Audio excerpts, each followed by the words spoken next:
บัดนี้ขอเชิญท่านสาธุชนสดับฟังพระธรรมคำสั่งสอนของพระโพธิ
ท่านก็เอาขึ้นมาฉันสบาย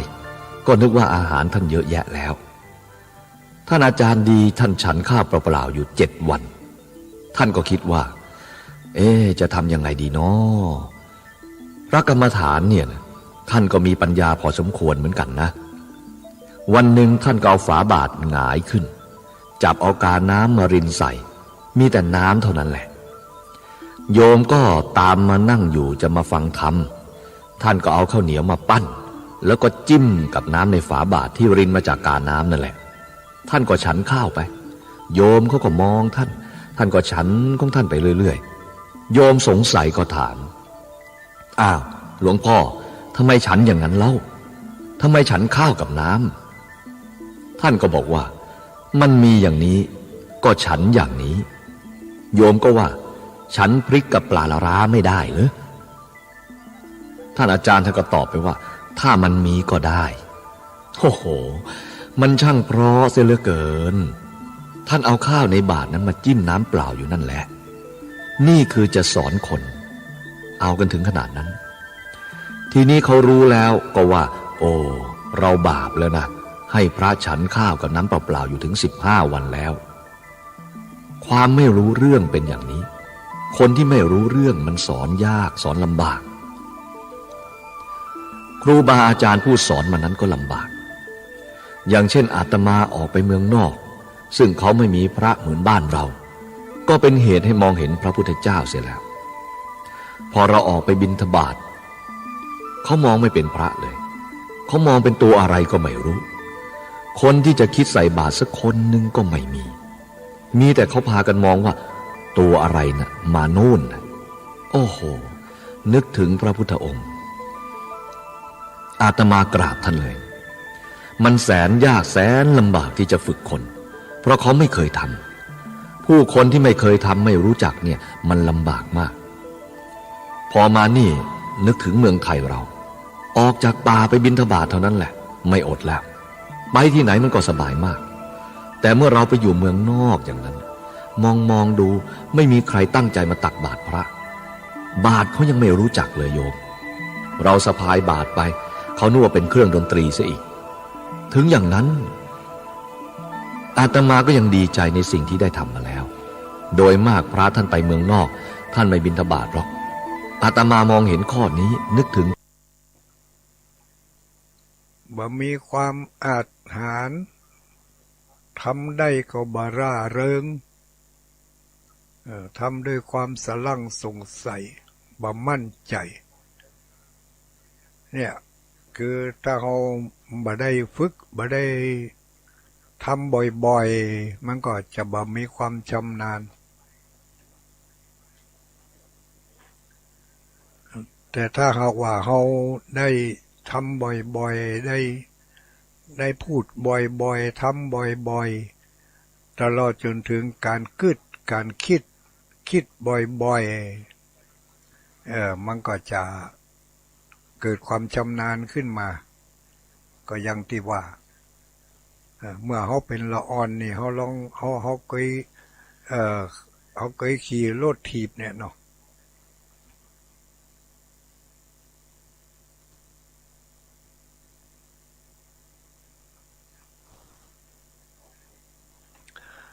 รถถีบเมื่อใหม่ๆเนี่ยเขาก็ขึ้นควบเนาะขึ้นควบกระแดะพอยกตีนขึ้นทำข้างหนึ่งรถก็จะลู่ก้น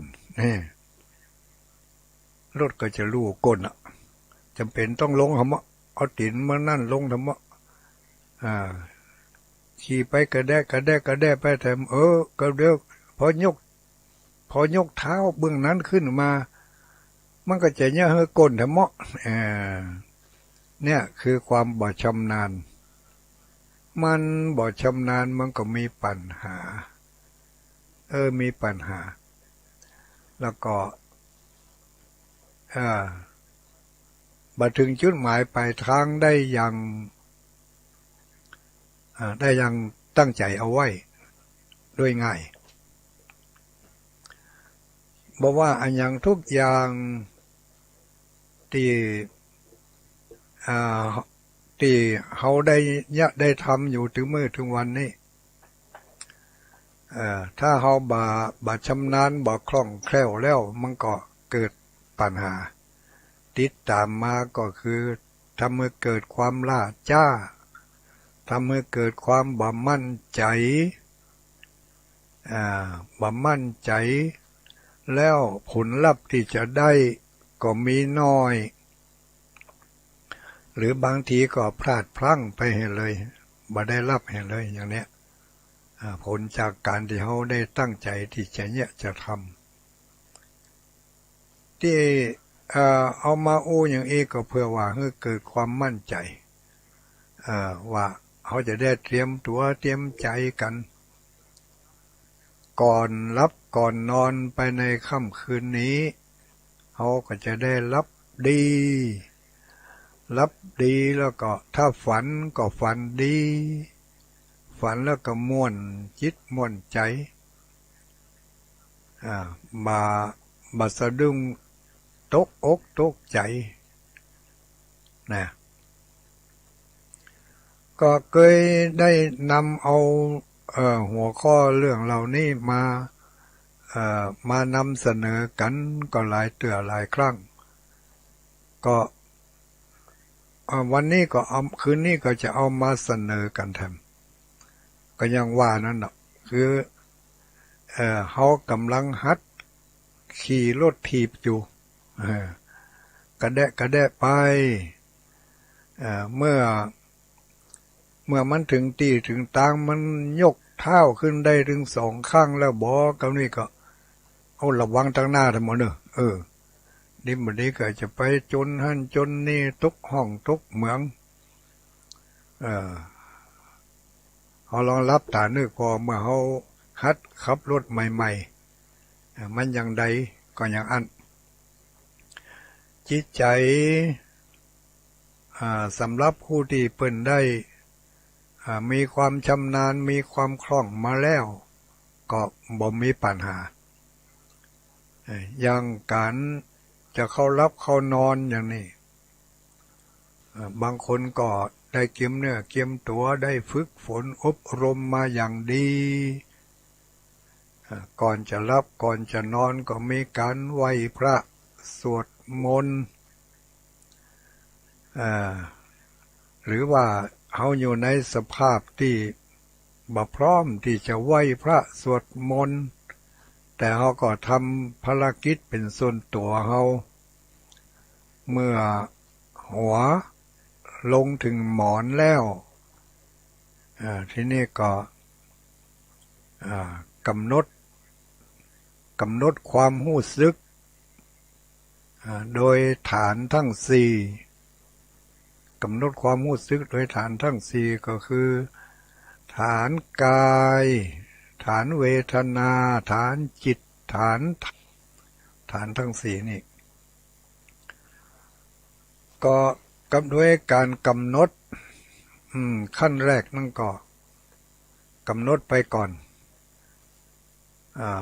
พิจารณาดูลมหายใจเข้าหายใจออกเฮือหู้ที่ลมหายใจนี่เป็นการฝึกหัดบ่อยๆเนอะถ้าบ่ฝึกหัดบ่อยๆนี่ก็ยังว่านั่นน่ะมันก็บ่จ้างสักเตือนะกำลังการขับรถนั่นน่ะถ้าบ่มันฝึกกูเจ้ากูแรงกูเจ้ากูแรงมันก็นานเป็นน้อยแต่ถ้ายังเปิ้นที่เปิ้นฝึกมาแล้วมีความชำนาญคล่องแคล่วแล้วอันนั้นก็ยกไปแถมระดับหนึ่งยกไปแถมระดับหนึ่งก็แล้วกันผู้ที่กำลังมีความสนอกสนใจเรื่องคำสอนของทางพระพุทธศาสนาเฮาเปิ้นว่าคนเฮานี่มันมีความทุกข์มีความทุกข์เท่านั้นเกิดขึ้นมีความทุกข์เท่านั้นตั้งอยู่และมีความทุกข์เท่านั้นดับไปนอกจากทุกข์ไม่มีอะไรเกิดนอกจากทุกข์ไม่มีอะไรดับเนี่ยคือชีวิตของเขาเป็นอย่างนี้แต่ถ้าหากว่าเขามาหู้เท่าทันว่าความทุกข์เท่านั้นเกิดขึ้นความทุกข์เท่านั้นตั้งอยู่ความทุกข์เท่านั้นดับไปเขามากำหนดลมหายใจกำหนดลมหายใจเข้ากำหนดลมหายใจออกจนมันบ่กึดไปอย่างอื่นได้ยินเสียงลมหายใจเข้าหายใจออกโซจิตใจของเขามีความรู้สึกอยู่ว่าลมเข้าตั้งจมูกมันก็ไปกระทบกับขนจมูกนี่แหละเนาะมันกระทบกับขนจมูกมันกระทบกับผนังหูดังจนมีความรู้สึกอย่างนี้เขาบัดนี้เขาบ่มีจิตใจวกวนบ่มีจิตใจไปผูกพันมันอย่างกับอย่างอื่นเขาทำบ่อยๆเข้าเมินเข้ามันก็จะมีความชำนาญแต่ถ้ากำลังฝึกกำลังหัดอยู่หรือว่าฝึกมาแล้วพองแล้วแต่ว่าใจมันยังบ่เคยอยู่กับที่เถอะนะทุลุงเมื่อใหม่ๆนี่พุทโธแต่เพิ่มไปแถมพุทโธเสโธติโลกัสมิงสัพพะสัตตานังก็ยังท่องเป็นคาถาได้อยู่ได้สัก2-3เจนลมหายใจเดี๋ยวมันคือเป็นอย่างอื่นแล้วปุ่นไปสร้างสวรรค์สร้างวิมาน หรือบางทีก็ไปสร้างไปสร้างขุมนรกขังตัวเก่าอยู่ในหั่นในกำคืดอันนั้นก็เนี่ยเฮือรับได้ยากเนาะหรือบางทีมันก็สร้างความทุกข์อกทุกข์ใจให้ได้เหมือนกันเพราะว่ามันไปกึดนอกระบบที่เขาได้กำหนดเอาไว้เขาว่าเขาจะให้มันกึดกาลมหายใจเข้าหายใจออกที่ไหนได้มันดันออกไปทางนอกแฮะมันไปกึดทางนอกทางป่างพุ่นแฮะอันนี้ก็ต้องมันฝึกกันบ่อยๆบ่อยๆเนี่ยอันมันจะมีเป็นสรณะเป็นที่เพิ่งได้ก็อย่างเอี้ยอย่างอื่นอย่างไก่นั่นเป็นที่เพิ่งบ้านักแก่พงเนอะเนาะถึงเมื่อถึงวันนี้เฮาอยู่ได้ด้วยลมหายใจเข้าและหายใจออกพอจะอ่านเขาก็ต้องเอามองหันไอ้ลมหายใจเนี่ยเป็นสิ่งสำคัญเขามันมาฝึกหัดพอลมหายใจเข้าพอลมหายใจออกให้มันอยู่กับลมหายใจนี่ได้เมินที่สุดเท่าที่จะเมินได้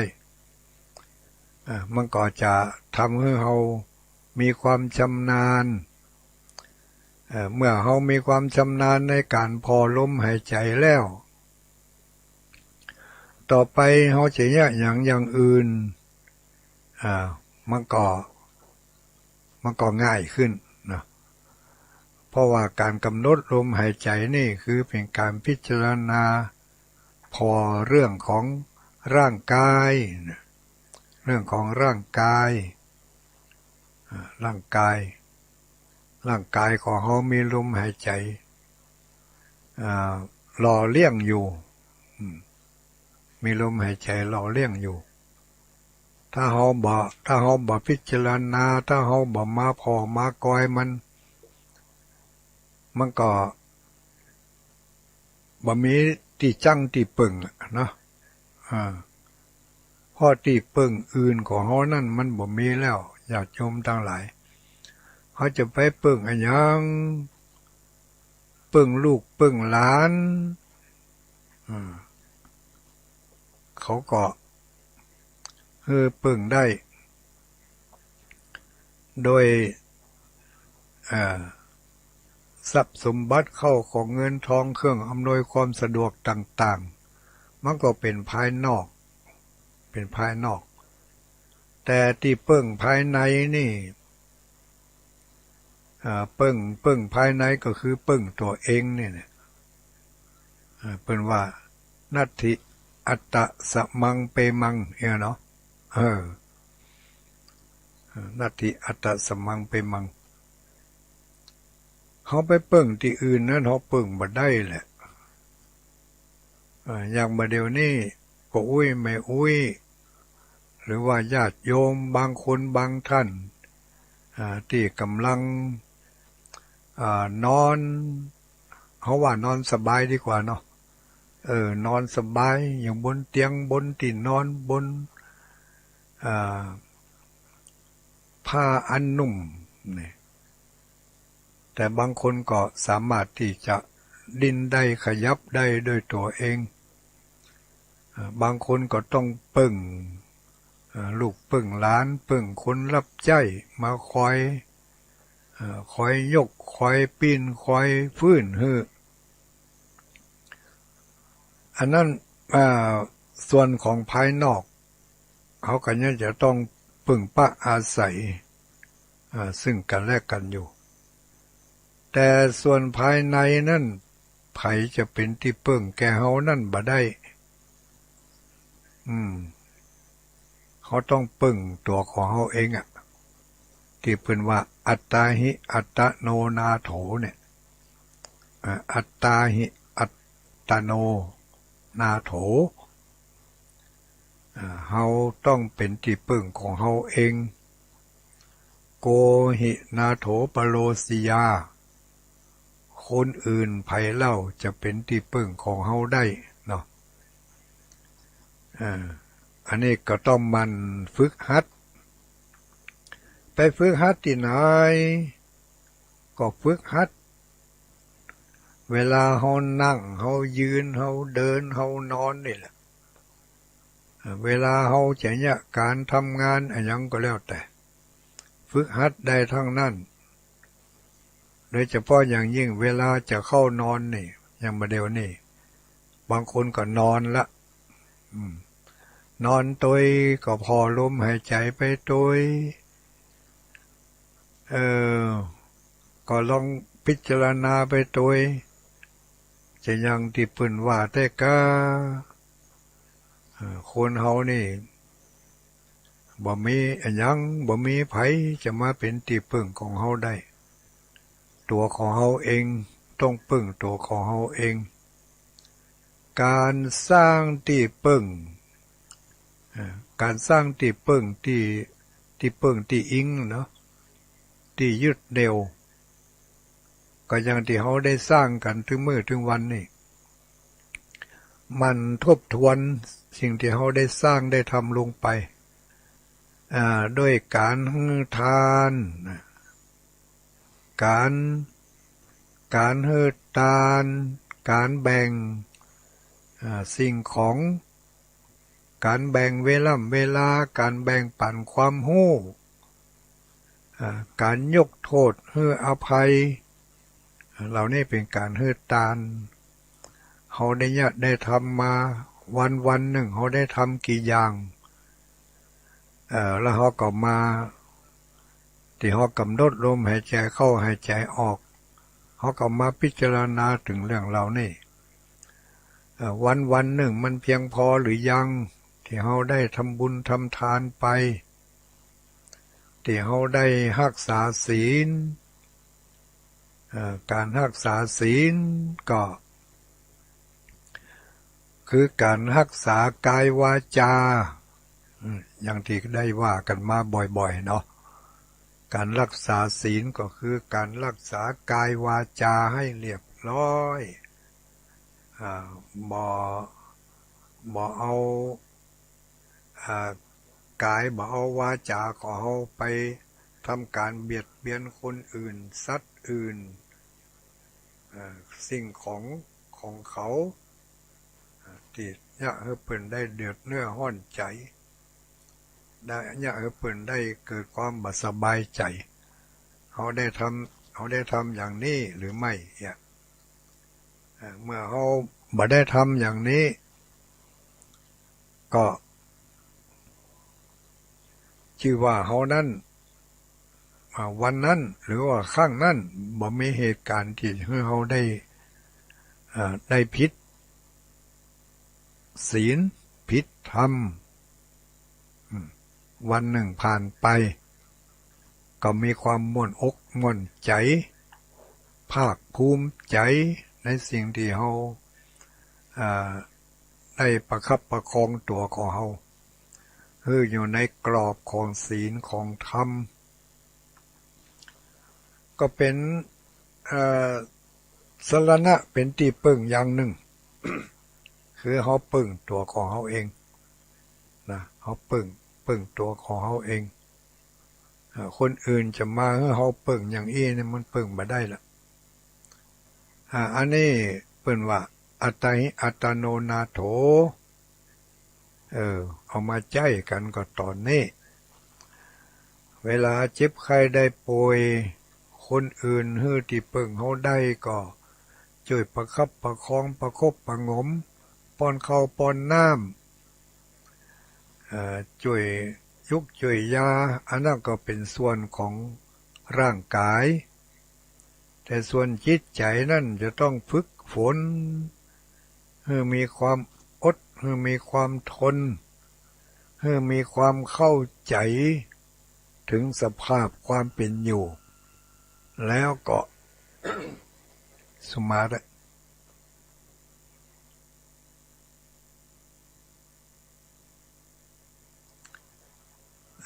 แล้วก็ยอมรับ ยอมรับสภาพที่เขาเอ่อที่เขาเป็นอยู่อย่างเวลานี้เขาเจ็บเขาก็ยอมรับสภาพความเจ็บความปวดเขาลำบากเขาก็ยอมรับสภาพความลำบากถึงมันเจ็บกายก็ขอให้มันเจ็บที่กายมันป่วยกายก็ขอให้มันป่วยที่กายร่างกายของเขานี่มันตกอยู่ในสภาพอนิจจังอนิจจังก็คือบักคงที่มาอยู่อย่างอันตลอดเนาะมันก็เป็นแปรเปลี่ยนไปเป็นอย่างอื่นจากสบายก็อาจจะบ่สบายขึ้นมาได้จากที่ม่วนมันก็อาจจะบ่ม่วนขึ้นมาได้แต่ว่าเขาก็มีวิธีที่จะยอมรับกับมันอันนั้นก็คือมันพิจารณาถึงสังขารว่าทุกสิ่งทุกอย่างเหล่านี้มันบ่ยั่งยืนเป็นไปอย่างอันของมันนี่นะแล้วก็ใจก็ต้องยอมรับแท้ๆด้วยนะไม่ใช่ว่ายอมรับกับตัวหนังสือบางทีเขาอ่านหนังสือเขาฟังเป็นว่านี่เข้าใจหมดไอ้นะแต่มันปงบ่ได้มันยังยอมรับบ่ได้เตือนนะทุลุงเขาด่ามามันอดบ่ได้เขาจะต้องด่าตอบอันเนี้ยคือการฝึกหัดปึ่งตัวเองถ้าเขาระงับได้มันก็จะเป็นที่ปึ่งของเขาได้มันปึ่งได้อย่างไรก็ปึ่งได้ตอนที่ว่า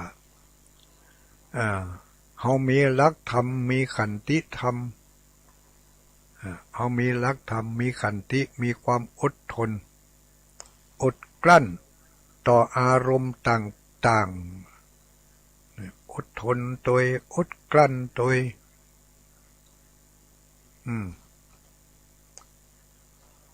เขายอมรับอย่างอีว่า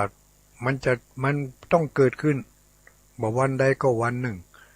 เมื่อมันเกิดขึ้นมาแล้วก็พิจารณามันไปพอมันไปมันก็จะอยู่ได้บ่เหมือนเนี่ยอยู่ได้บ่เหมือนถ้าเฮาบ่ถือสาหาโทษนะ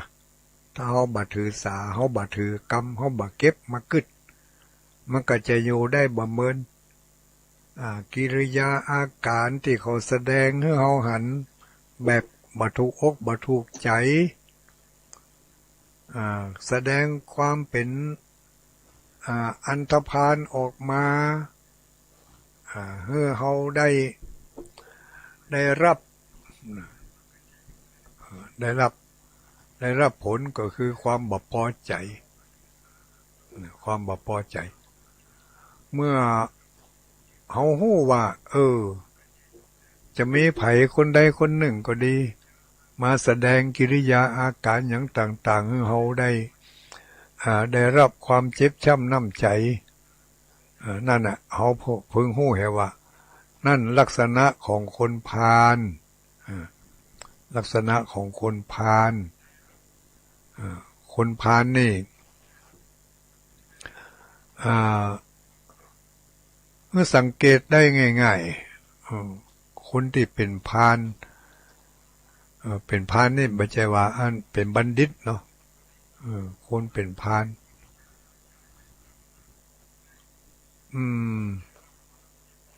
คนพาลนี่มันเป็นจะได้เลยว่าคนพาลเป็นว่าคนพาลมีสองประเภทคือคนพาลภายนอกก็คือคนพาลทั่วไปแม้จะไล่กาจเพียงใดเขาก็ยังมีทางหลีกเลี่ยงได้แต่มีพาลอีกประเภทหนึ่งก็คือ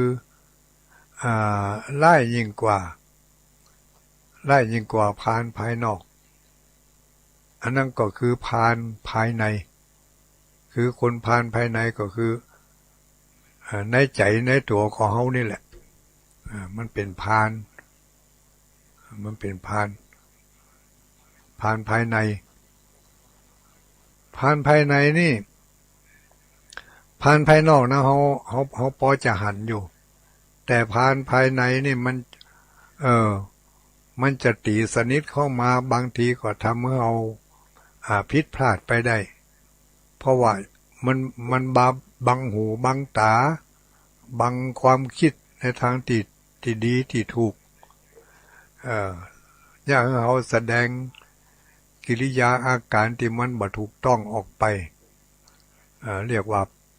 พาลภายในตัวภายในใจของเขาเนี่ยก็คือความคิดชั่วการพูดชั่วการทำชั่วเหล่านี้มันเป็นพาลภายในลักษณะของความเป็นพาลก็คือเป็นสิ่งที่บดีถ้าเป็นพาลภายนอกในห้อก็บรรณาคบหาสมาคมอยู่แล้วแต่ถ้าหาว่าเป็นพาลภายในก็ต้องโทษตัวเก่าแล้วทีนี้เขาพยายามที่จะบ่ให้มันเป็นพาลโดยการศึกษาโดยการทำใจให้เป็นบัณฑิตให้เป็นผู้ฮู้ผู้ตื่นผู้เบิกบานโดยหลักการทางพระพุทธศาสนา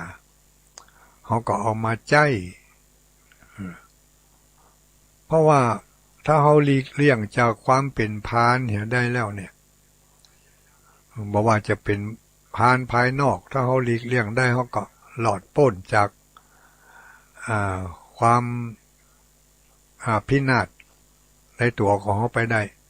แต่พาลภายในนี่ถ้าเขาหลีกเลี่ยงมาได้มันก็จะพาเขาตกล่มตกจมลงไปในอบายภูมิได้เหมือนกันเพราะอะไรอย่างก็เพราะว่าความเป็นพาลของเขานั่นมันจะพาเขาลงไปสู่ที่ต่ำมันบ่สามารถที่จะดึงเขาขึ้นสู่ที่สูงได้ตรงกันข้ามผู้ที่ทำตัวทำใจให้ฝึกฝนจิตฝึกฝนใจให้อยู่ในกรอบของความมีศีลมีธรรมเนี่ยก็ทำให้เราได้พระอานิสงส์จากการบัคบกับคนพาลเนาะ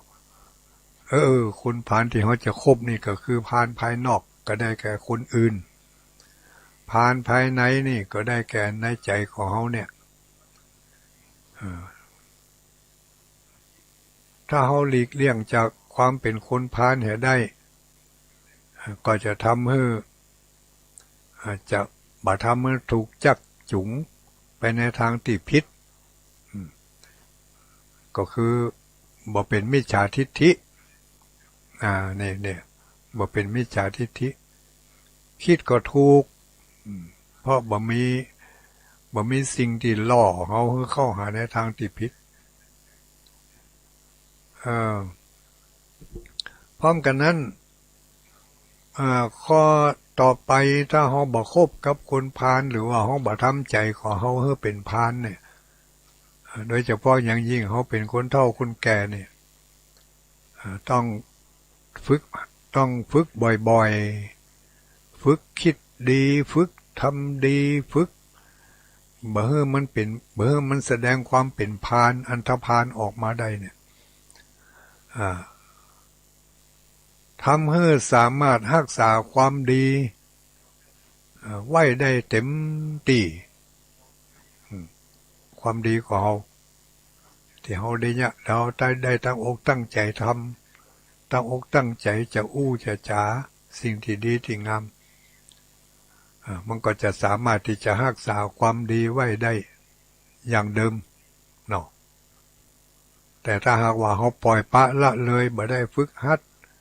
บ่ได้นึกบ่ได้คิดบ่ได้ทำให้การ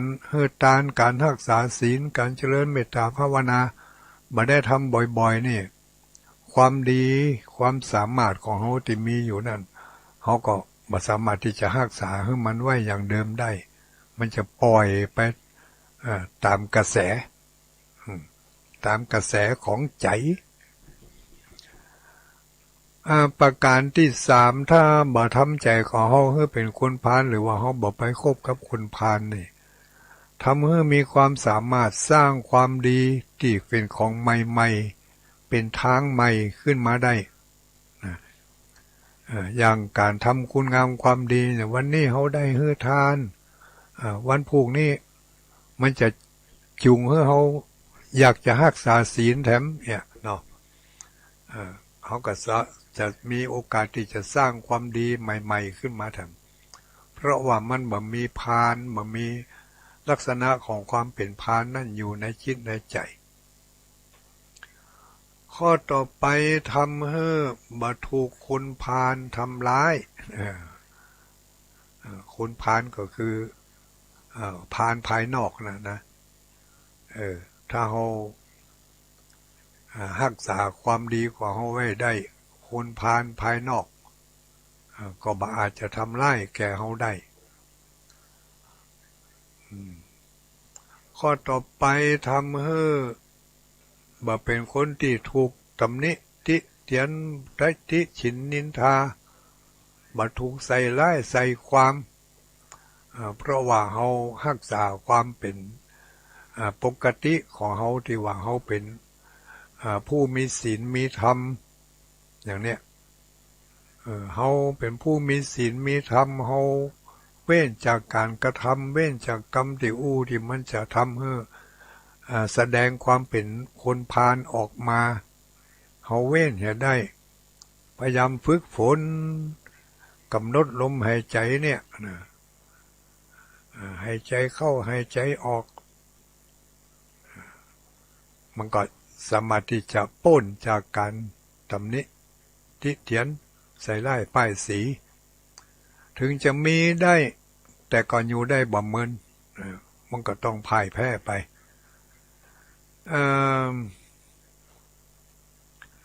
แล้วก็การกระทำกรรมที่อู้ของเขานั้นจะบ่ถูกมองไปในแง่ร้ายนี่ลักษณะของถ้าเขาบ่มีความเป็นพาลอันธพาลอยู่ในใจของเขานะเวลาเขาจะทำอะไรยังจะอะไรยังก็ผู้ที่จะมองในแง่ร้ายต่อเขานั้นก็บ่มีได้รับความไว้วางใจจากบุคคลทั่วไปแม้กระทั่งตัวของเขาเองเขาก็ไว้วางใจในความคุณงามความดีของเขาได้ป้าอุ้ยแม่อุ้ยทั้งหลายเขาก็ผ่านโลกผ่านร้อนผ่านหนาวมานักต่อนักเพราะฉะนั้นเรื่องเหล่านี้เขาจะต้องมาฝึกหัดต้องสู้รบกับความเป็นพาล เป็นอันธพาลที่มันจะคอยมากระตุ้นเขาอยู่ถึงวันเพราะว่าความเป็นพาลนี่มันเกิดขึ้นได้ทุกเมื่อความดีก็เกิดขึ้นได้ทุกทีความเป็นพาลก็เกิดขึ้นได้ทุกโอกาสในตัวของเขาได้เองบางครั้งก็เป็นเทวดาบางครั้งก็เป็นอสุรกายเที่ยวหลอกเที่ยวร้อนเปิ้นบางครั้งก็เป็นพรหมเฉยไผว่าให้ก็เฉยไผว่าดีก็เฉยบ่ใส่ใจอย่างนักแน่นเหมือนมหินแล้วอานิสงส์การบ่คบกับคนพาลหรือว่าการที่บ่ทำใจของเขาให้เป็นพาลเนี่ยทำให้มีความเจริญก้าวหน้าสามารถตั้งตัวได้อย่างเร็วมีความก้าวหน้าสามารถตั้งตัวตั้งใจได้อย่างเร็วเขาจะให้ทานเขาจะรักษาศีล แม้กระทั่งเขาจะเจริญเมตตาภาวนาเนี่ยคือการตั้งตัวเนี่ยตั้งได้เร็วมีความเข้าอกเข้าใจเพราะว่าความเป็นพานอันตพานนั่นมันบ่มารบกวนจิตใจของเรามันบ่มาดึงจิตดึงใจของเราให้ออกไปนอกรูนอกทางก็ทำให้ใจของเรานี่ประคับประคองได้ดีได้ไวกว่าได้ไวกว่าทำให้มีความสุขผู้ที่ใจบ่เป็นพาลหรือว่าบ่ได้ไปคบหาสมาคมกับคนพาลภายนอกเนี่ยทำให้มีความสุขต่อตัวเองต่อครอบครัวตลอดจนถึงประเทศชาติบ้านเมืองพุ่นนี่อานิสงส์เกิดจากการที่เราได้เว้นจากความเป็นอันธพาลทั้งอันธพาลภายนอกและอันธพาลภายในแต่สิ่งสำคัญนั่นอันธพาลภายในนี่แหละมันจะสำคัญมากเลยเพราะอะไรอย่างเพราะว่ามันจะไปยากเป็นพาลภายนอกสำหรับคนอื่นๆกะเนาะถ้าเขามายับยั้งชั่งใจมาหู้เท่าทันมัน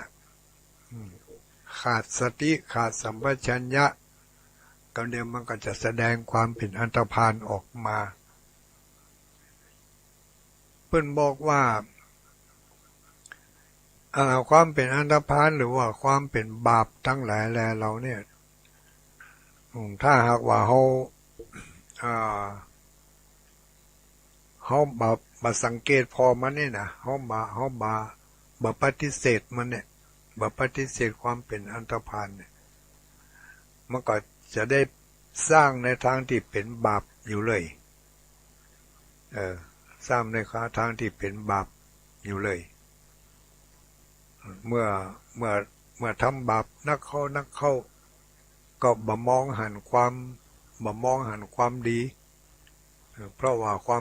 มบาปนั้นมันมาปิดบังเนี่ยลักษณะของความเป็นอันธพาลที่มันมีอยู่ในตัวในใจของเขานี่บางคนนี่เป็นอันธพาลตั้งแต่น้อยมาจนถึงบัดเดี๋ยวนี้เป็นผู้เฒ่าผู้แก่แล้วก็ยังละบ่ได้เถอะละบ่ได้ปล่อยบ่ได้เพราะว่าบ่ได้ฝึกหัดให้ความเป็นพาลนั่นให้มันหายไปเนาะให้มันหมดไปจากความสำนึกก็ทำให้เป็นคนที่มีจิตใจขุ่นมัวถ้ามันจิตใจมันขุ่นมัวแล้ว